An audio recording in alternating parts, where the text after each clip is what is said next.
Hello students and welcome back to my accountancy class. Hope you all are fine and safe at your home. So today we are going to start with a new chapter, that is dissolution of a partnership firm. Okay, so this is the last chapter of partnership accounting. So before starting this chapter, we should know about what is dissolution of partnership and what is dissolution of a partnership firm. Okay, so let's see. Dissolution of partnership means change in relationship among partners but the firm continues. Dissolution of partnership का मतलब होता है कि partner के बीच का relation change हो गया लेकिन फर्म अभी भी कंटिन्यू कर रही है. ठीक है. Change in relationship among the partners but the firm continues. Firm अभी भी चलेगी, बस क्या हुआ कि पार्टनर्स के बीच का जो रिलेशन था वो चेंज हो गया है. इनके क्या क्या केसेस हैं वो हम अभी पिछले चैप्टर्स में पढ़ते हुए आ रहे हैं. सेकंड में पढ़ा, थर्ड, फोर्थ में पढ़ा. ठीक. तो ये जो तीनों चैप्टर पीछे हमने पढ़े थे उसमें क्या था कि क्या क्या होता था. Change in profit sharing ratio. Partner अपने आपस का प्रॉफिट जो शेयरिंग का रेशियो होता था उसे चेंज कर लेते थे. एडमिशन होता था किसी नए पार्टनर का, या रिटायरमेंट हो जाता था, या कह लीजिए एक्सपल्शन ऑफ पार्टनर. ठीक. Death of partner, insolvency of a partner, या कोई पार्टनरशिप फर्म की जो एक्सपायरी हो गई है, पीरियड खत्म हो चुका है, तो उस केस में क्या होता था कि उनकी बीच के रिलेशन चेंज हो जाते थे, उनका प्रॉफिट शेयरिंग रेशियो चेंज हो जाता था. तो उसमें ये नहीं होता था कि पार्टनरशिप फर्म ही खत्म कर दें पूरा, सिर्फ पार्टनरशिप खत्म होती थी, फिर वो नए सिरे से स्टार्ट करते थे, है ना. लेकिन अब इस चैप्टर में हमें बेसिकली क्या पढ़ना है? Dissolution of partnership firm. पूरी फर्म डिसॉल्व हो जा रही है, पूरी फर्म खत्म हो जाएगी. It means business is closed and firm is dissolved. आपका बिजनेस क्लोज हो जाएगा और फर्म डिसॉल्व हो जाएगी. ठीक. Partner dissolution of partnership firm means that the firm closes down its business and come to an end. सब कुछ खत्म हो जाता है, एंड समाप्ति हो जाती है. ठीक है. चलिए आगे देखते हैं. Modes of dissolution of firm. अब फर्म को डिसॉल्व करने के क्या क्या तरीके होते हैं, क्या क्या वेज होते हैं. मोड्स मतलब ways. The partnership firm can be dissolve in the following ways. Okay, ये कुछ आपको पॉइंट्स दिया हुआ है. देखिए, पहला है म्यूचुअल अग्रीमेंट या कह लीजिए वॉलंटरी डिसोल्यूशन. आपसी सहमति से पार्टनरशिप फर्म को डिसॉल्व कर दिया जाता है. A partnership firm may be dissolved when all the partner agrees for its dissolution. सारे पार्टनर मिल के अग्रीमेंट बनाते हैं कि अब हमें चलो डिसॉल्व कर देना चाहिए. ठीक है. जैसे कि हम पार्टनरशिप फर्म को सेटअप करने के लिए हमें अग्रीमेंट चाहिए होता है, वैसे ही उसे खत्म करने के लिए भी अग्रीमेंट चाहिए. ठीक. Compulsory dissolution. अब क्या होता है? A firm is compulsorily dissolved in the following cases. Compulsory हो जाता है फर्म को डिसॉल्व होने के लिए, मतलब फर्म को खत्म होने के लिए कंपल्सरी हो जाता है कुछ केसेस में. अब वो कुछ केसेस क्या होते हैं? Insolvency of all partners. सारे पार्टनर्स क्या हो गया? इंसॉल्वेंट हो गए, मतलब बैंकरप्ट हो गया, मतलब दिवालिया हो गया, जिसे बोलते हैं दिवालिया निकल जाना. तो सारे पार्टनर्स का दिवालिया निकल गया, तो उस केस में डिसॉल्व हो जाएगा, कंपल्सरीली डिसॉल्व होगा आपका फर्म. नेक्स्ट है business of firm become unlawful. आपका बिजनेस जो है धीरे धीरे करके अनलॉफुल हो गया, इलीगल हो गया, तो उस केस में भी आपका बिजनेस जो है डिसॉल्व हो जाएगा. ठीक है. और भी बहुत सारे होते हैं एटसेट्रा. फिर उसके बाद डिसोल्यूशन बाय कोर्ट. अब ये पॉइंट थोड़ा इम्पॉर्टेंट होता है.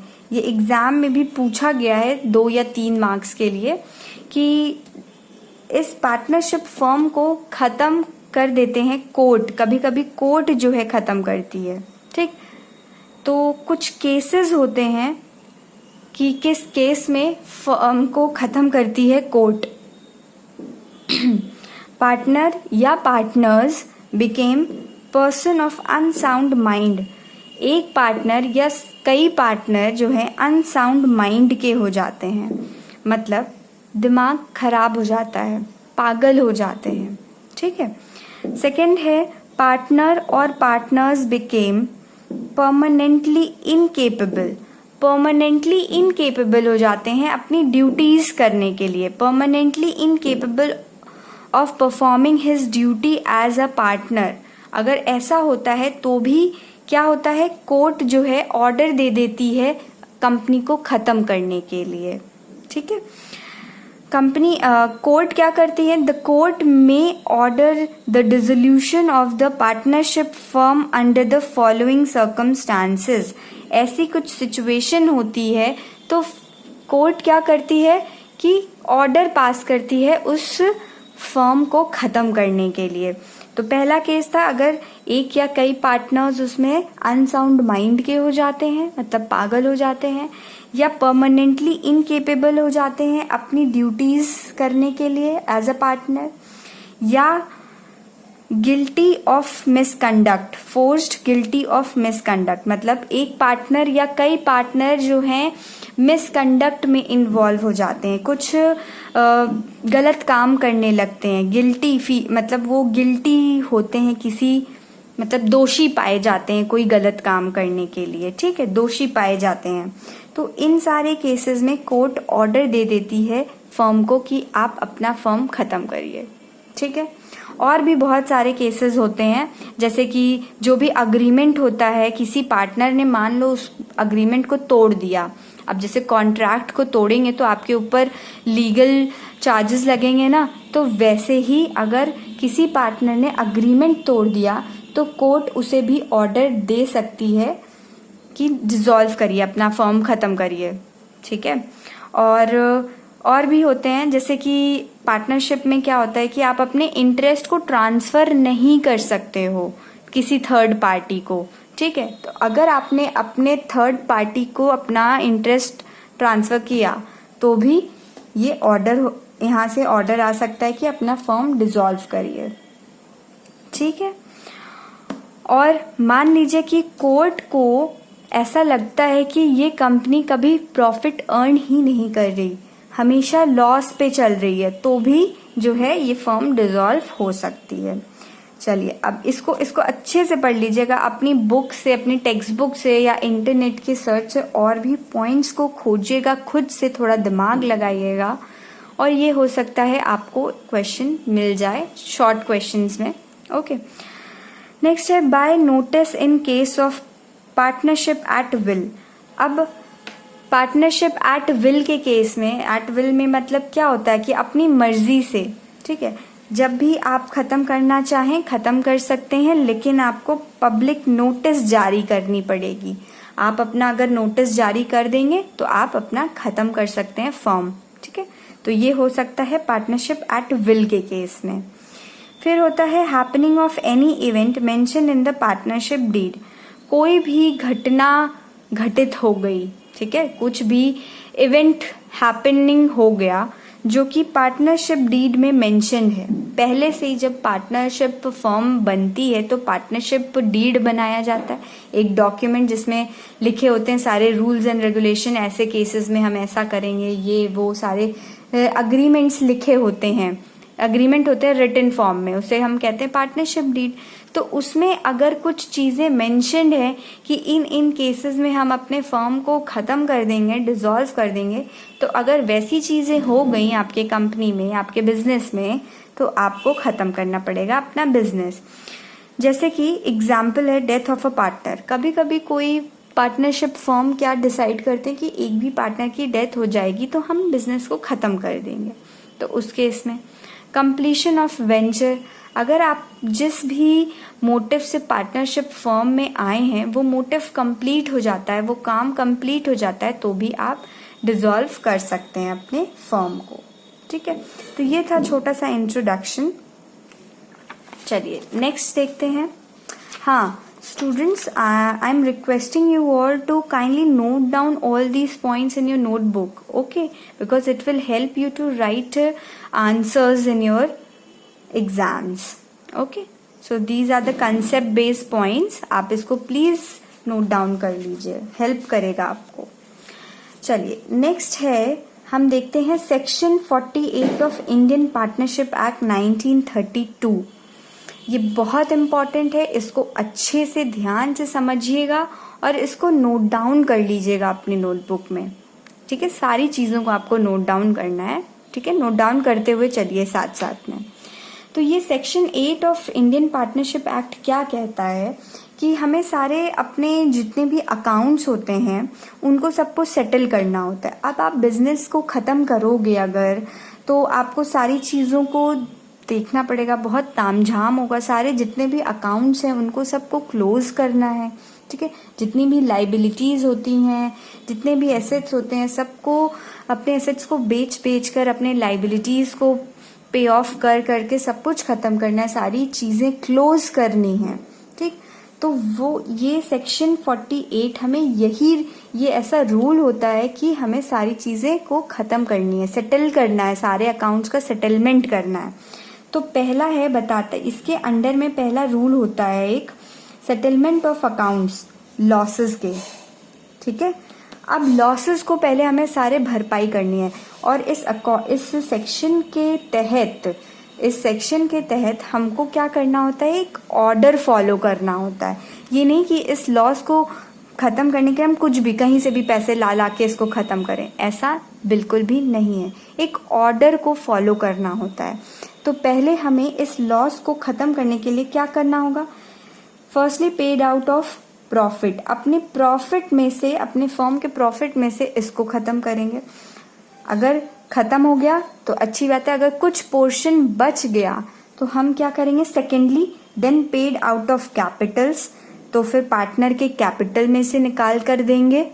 ठीक है, फिर तब भी पर भी बच गया, अगर लास्ट में तब भी पर भी बच गया, जितना भी अमाउंट बचा डजंट मैटर, जितना भी बचेगा लास्ट में क्या करेंगे, पार्टनर्स अपने घर से पैसे लेकर देते रहेंगे, अपने लॉसेस को पूरा करते रहेंगे।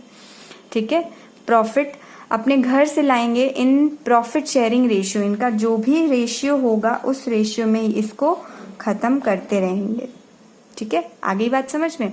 हमने स्टार्टिंग में जब हम स्टार्ट कर रहे थे अपना पार्टनरशिप अकाउंटिंग, सबसे पहला चैप्टर, उसमें हमने देखा था कि पार्टनरशिप फर्म में क्या होता है कि हर पार्टनर की अनलिमिटेड लाइबिलिटी होती है, उनके पर्सनल प्रॉपर्टीज को भी अटैच किया जाता है, सारे लॉसेस को, सारे लाइबिलिटीज को, डेट्स को पे ऑफ करने के लिए।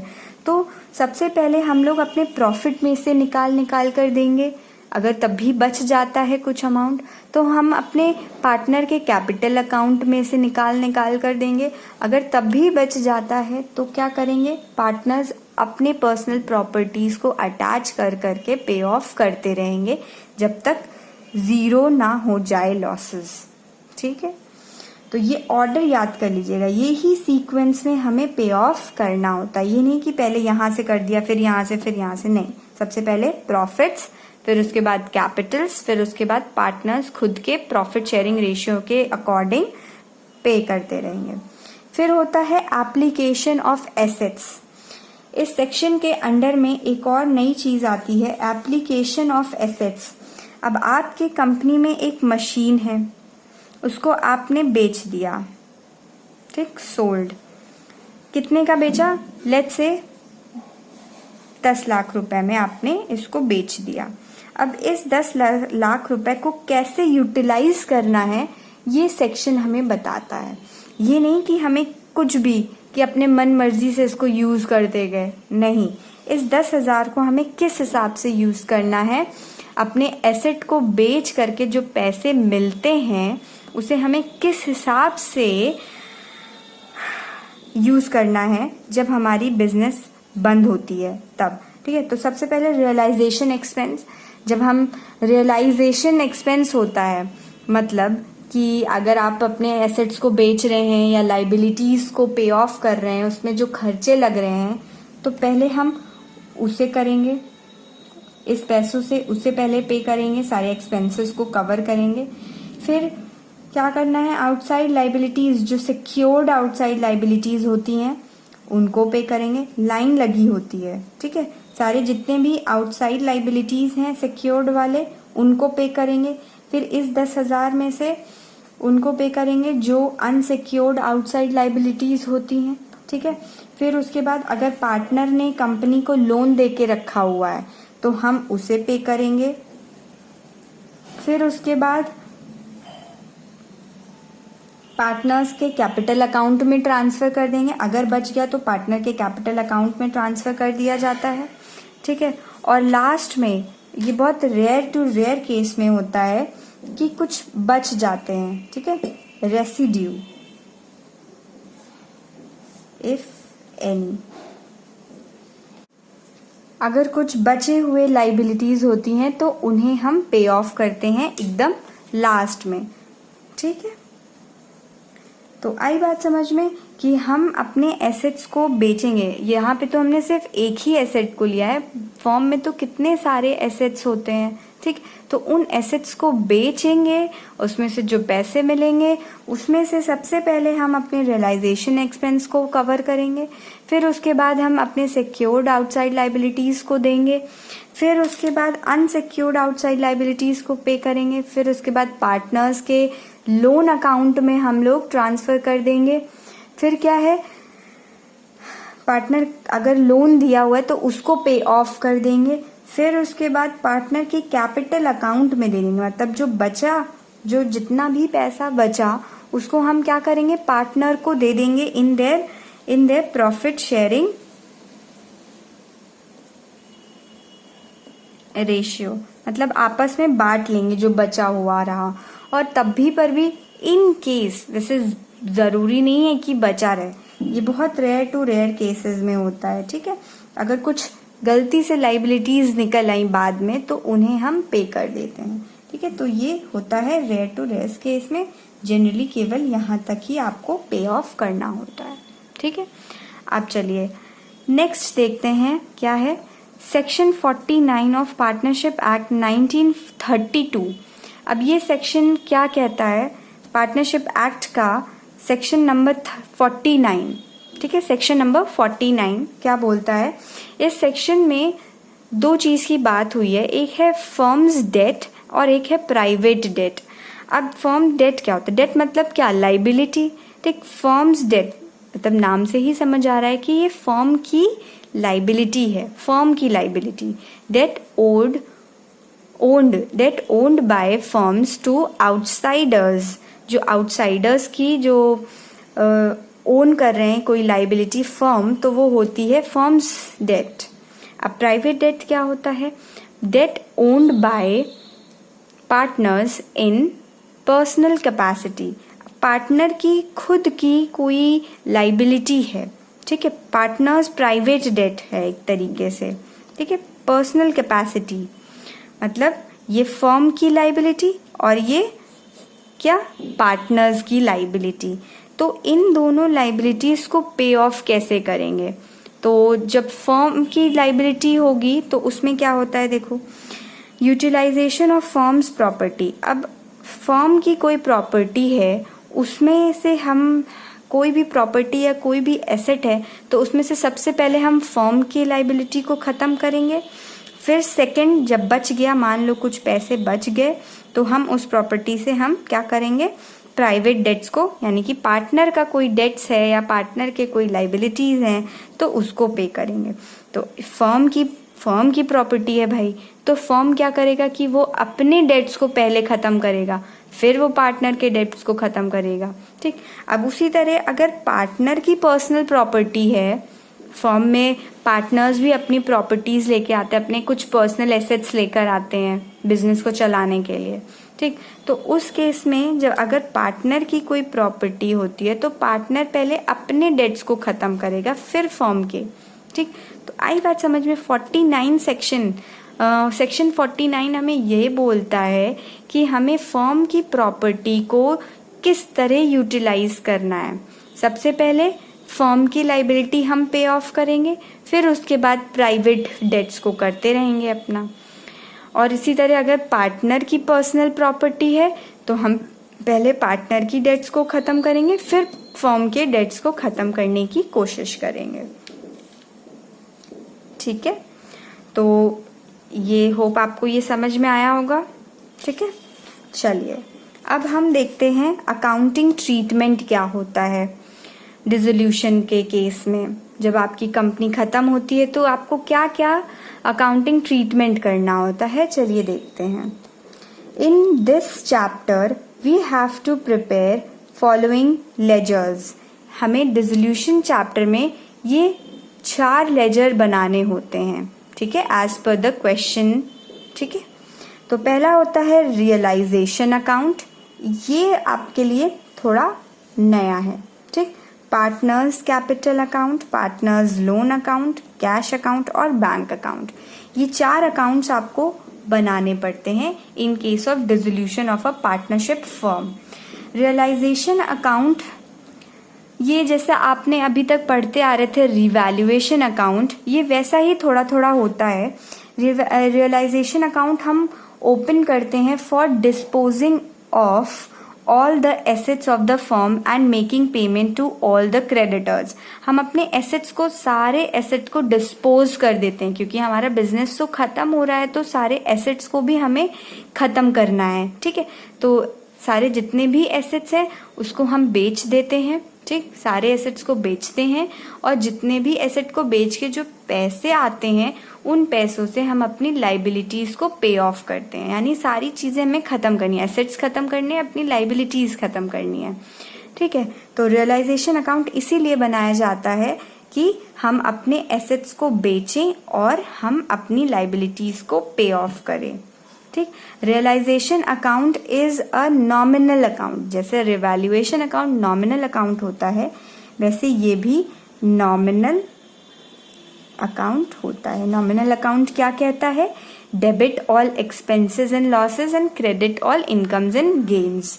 ओके, फिर उसके बाद इसमें इसको बनाने का मेन ऑब्जेक्टिव क्या होता है? रियलाइजेशन अकाउंट बनाने का मेन ऑब्जेक्टिव क्या होता है? जैसे रिवैल्यूएशन में हम लास्ट में प्रॉफिट या लॉस को निकालते थे, वैसे ही इसमें भी हम निकालेंगे प्रॉफिट या लॉस। इसका मेन मोटिव होता है प्रॉफिट हो रहा है या लॉस हो रहा है अपने एसेट्स को बेचकर एंड अपने लाइबिलिटीज को खत्म करके। मतलब एसेट और लाइबिलिटीज को खत्म करने के बाद हमें प्रॉफिट हो रहा है या लॉस हो रहा है, हमें ये पता करने में हेल्प करता है रियलाइजेशन अकाउंट। और पार्टनर्स कैपिटल अकाउंट तो आप जानते हो, पार्टनर्स लोन अकाउंट हम अभी सीखेंगे। फिर उसके बाद cash account and bank account भी आप जानते हैं कि कैसे होता है। Sometime question says that do not prepare ledger accounts, rather pass necessary journal entry। कभी कभी क्वेश्चन आपको ये जर्नल लेजर्स नहीं बोलते हैं, आपको जर्नल एंट्री बनाने को बोलते हैं। तो चलिए देखते हैं जर्नल एंट्रीज कैसे कैसे बनती हैं in case of dissolution of a firm.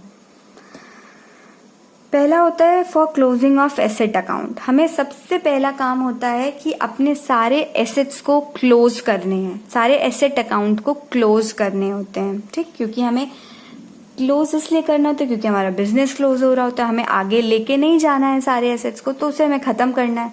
तो एसेट्स को क्लोज करने के लिए सबसे पहले हम क्या करते हैं, अपने रियलाइजेशन अकाउंट में ट्रांसफर कर देते हैं सारे एसेट्स को। तो realisation account debited to asset account.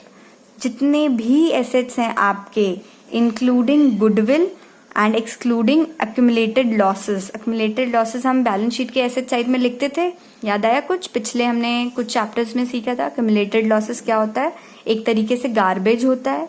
ठीक है, तो गार्बेज को एक्सक्लूड करके इसमें क्या क्या चीजें होती हैं? एक्यूमुलेटेड लॉसेस क्या होते हैं? जैसे एडवर्टीजमेंट सस्पेंस अकाउंट हो गया, डेफर्ड रेवेन्यू एक्सपेंसेस हो गया, और debit balance of profit and loss हो गया, है ना?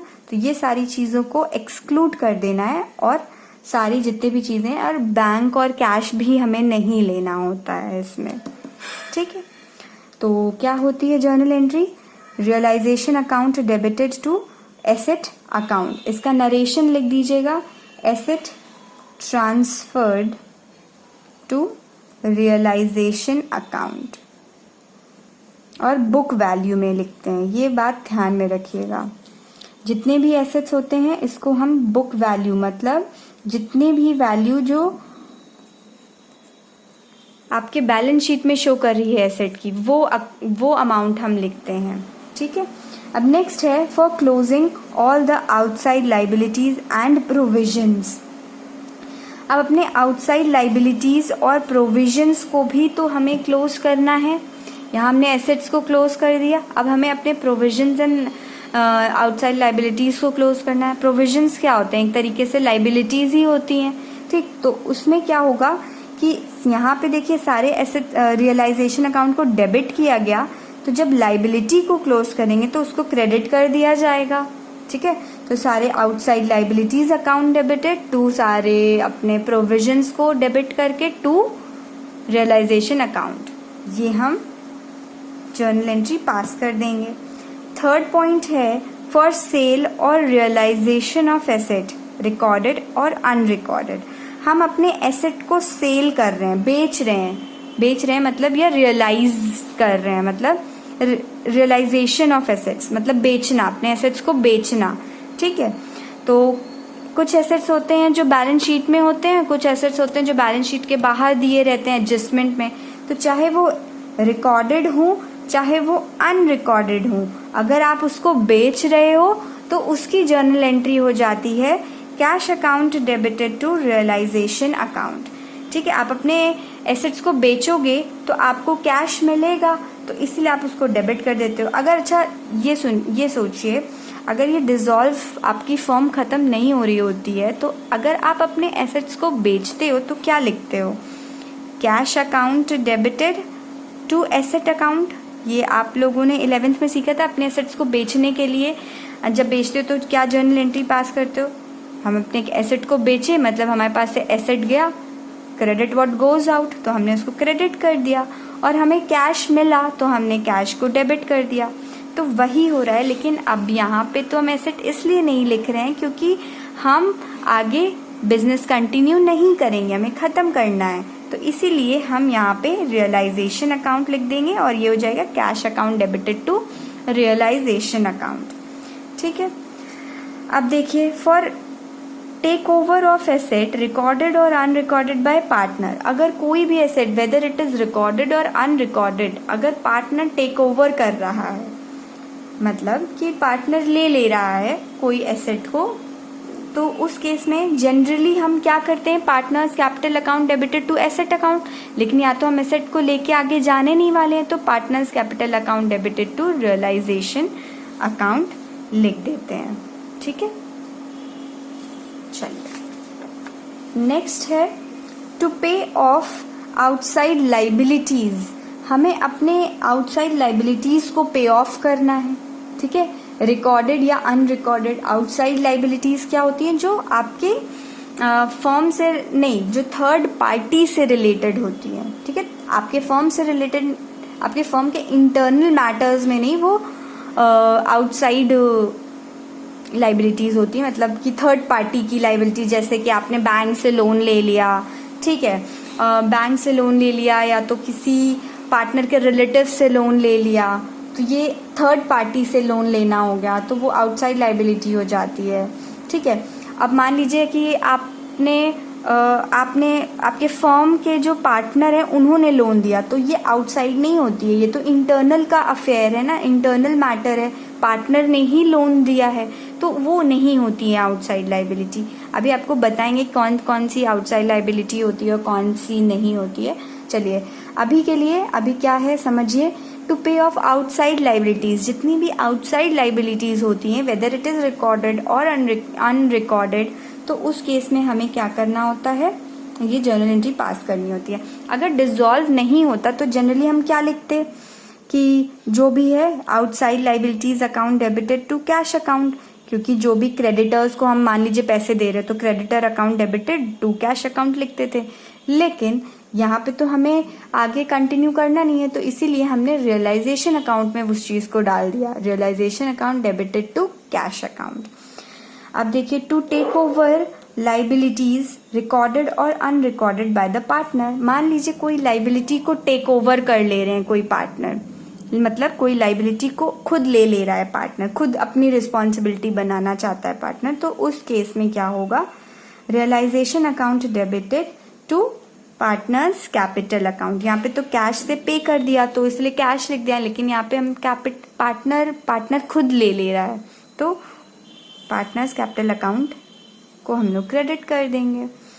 फिर उसके बाद उसने रिस्पॉन्सिबिलिटी ले ली, ठीक है, तो इसीलिए ये वाली एंट्री पास कर दी। हम क्वेश्चंस करेंगे तो ज़्यादा अच्छे से समझ में आएगा, अभी ये सब तो कॉन्सेप्ट है, इसे आप नोट डाउन करते चलिए साथ साथ। अब 7th पॉइंट देखिए क्या है, व्हेन एन एसेट रिकॉर्डेड और unrecorded is given to a liability recorded और अनरिकॉर्डेड। अगर आपके फर्म का कोई एसेट है, उसको आपने लाइबिलिटी को पे ऑफ करने में लगा दिया, उसको बिना बेचे, मान लीजिए 10,000 की लाइबिलिटी थी, आपको पे करना था 10,000 रुपये, लेकिन आपने उसको कैश ना देके अपने 10,000 की लाइबिलिटी दे दी, तो इस केस में क्या है, कोई एंट्री नहीं बनेगी। मतलब लाइबिलिटी के बदले एसेट दे दिया, कैश के बदले एसेट दे दिया उसी अमाउंट का, तो नो एंट्री, ठीक है। चलिए नेक्स्ट है रियलाइजेशन एक्सपेंस। रियलाइजेशन एक्सपेंस क्या होते हैं कि ये सारे प्रोसीजर को करने के लिए कुछ एक्सपेंस लगता है। आपने अकाउंटेंट को लेकर आए होंगे, ये सारी चीज़ें करवा रहे हैं, सारे अकाउंटिंग करवा रहे हैं, तो उसमें जो एक्सपेंस लगेगा उसको जो आपको देना पड़ेगा पैसा, ठीक है, जो अकाउंटेंट को, वो हो गया रियलाइजेशन एक्सपेंस। तो उस केसेस में क्या होता है, अगर हम इसे शॉर्ट फॉर्म में RE बोलेंगे, लेकिन आप जो है रियलाइजेशन एक्सपेंस ही लिखिएगा, ठीक है। तो realisation expense borne by firm and paid by firm.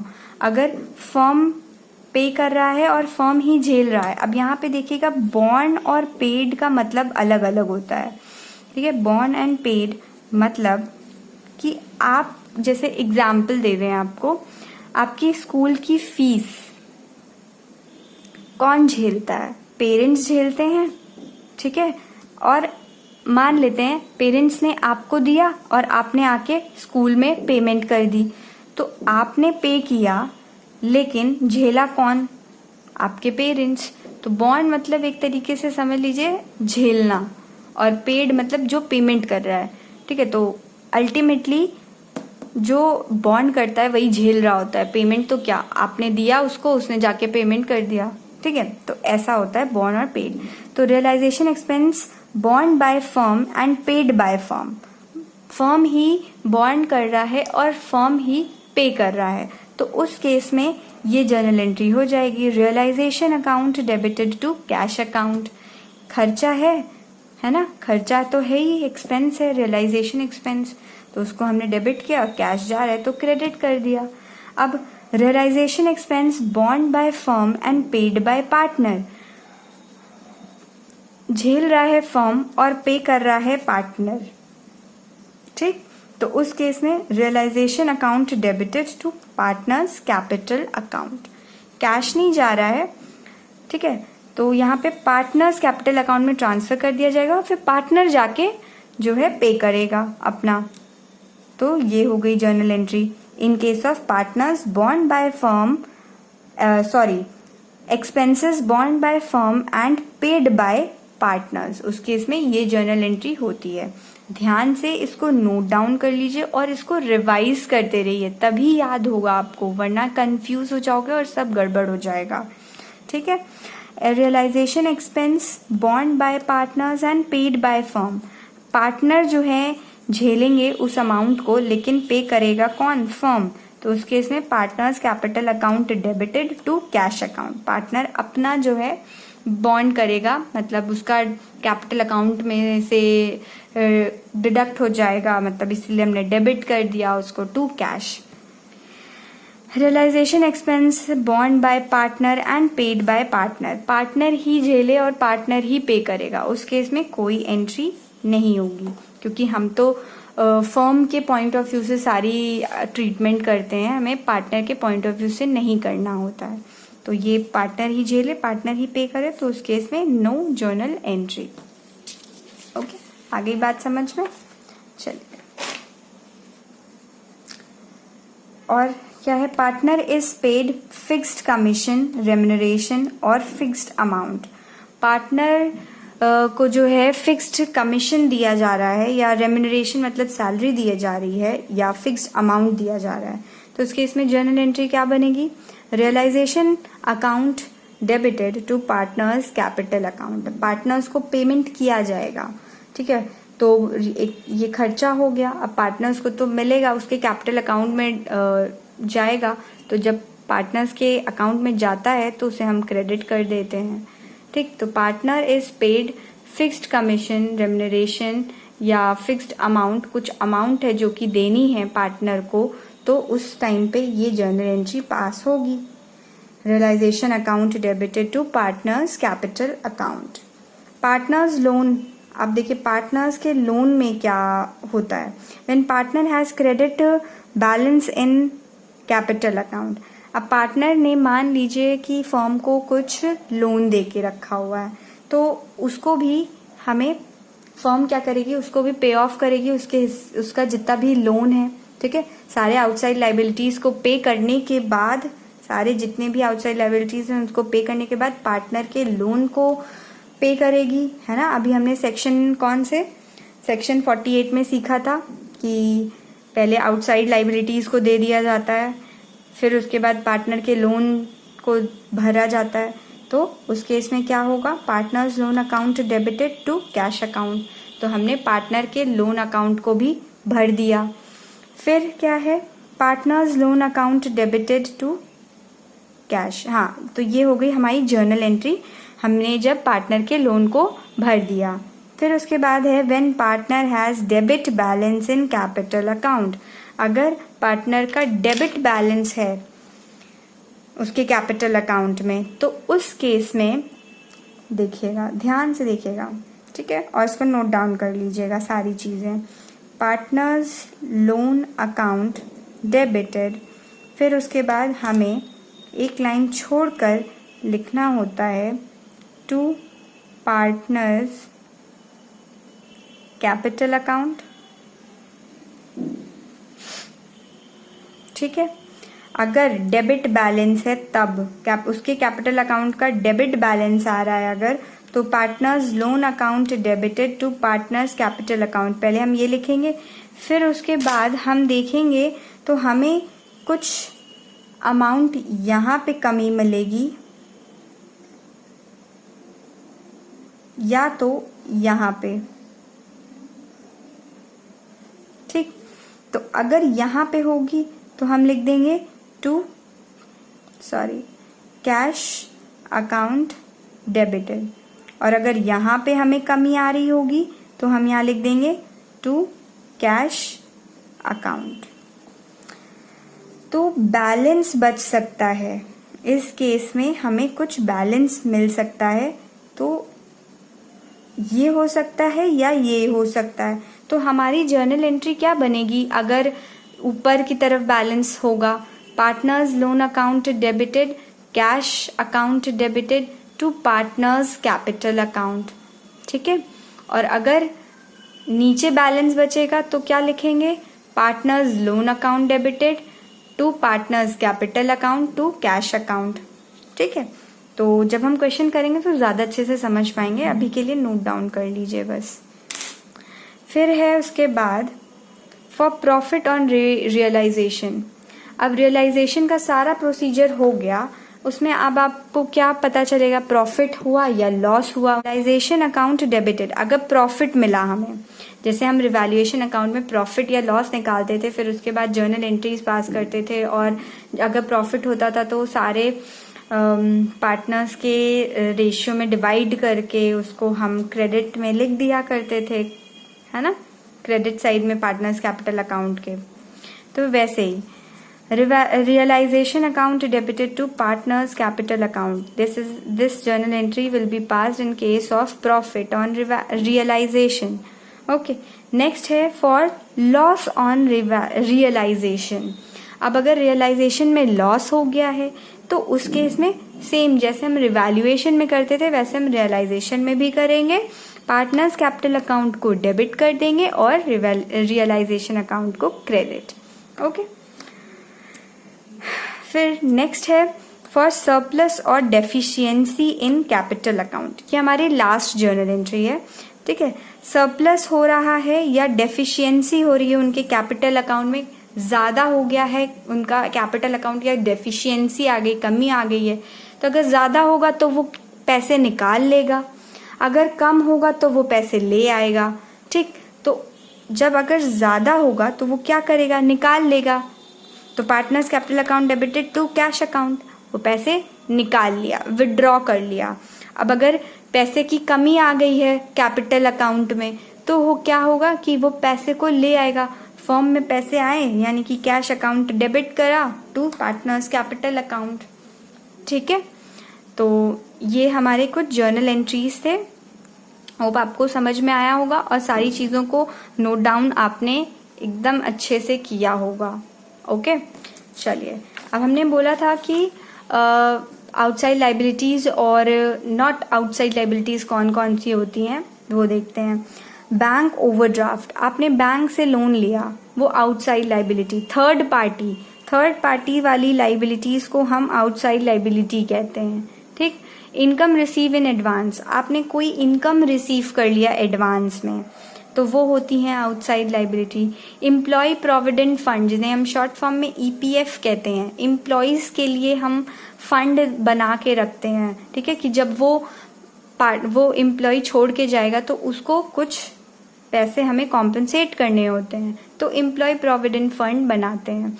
Employ saving bank, employ provident fund का एक छोटा वर्जन होता है एम्प्लॉय सेविंग बैंक.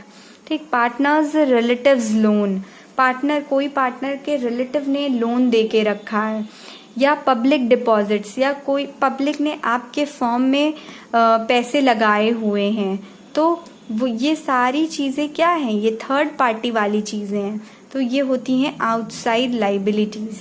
ठीक है, अब कौन कौन सी चीज़ें जो आउटसाइड लाइबिलिटी नहीं होती हैं. ऑल रिजर्व्स, जितने भी रिजर्व्स होते हैं, रिजर्व्स को हम लाइबिलिटी साइड में लिखते हैं ना, तो ये रिजर्व्स तो हमारे लाइबिलिटी होते हैं लेकिन ये आउटसाइड लाइबिलिटी नहीं होते हैं.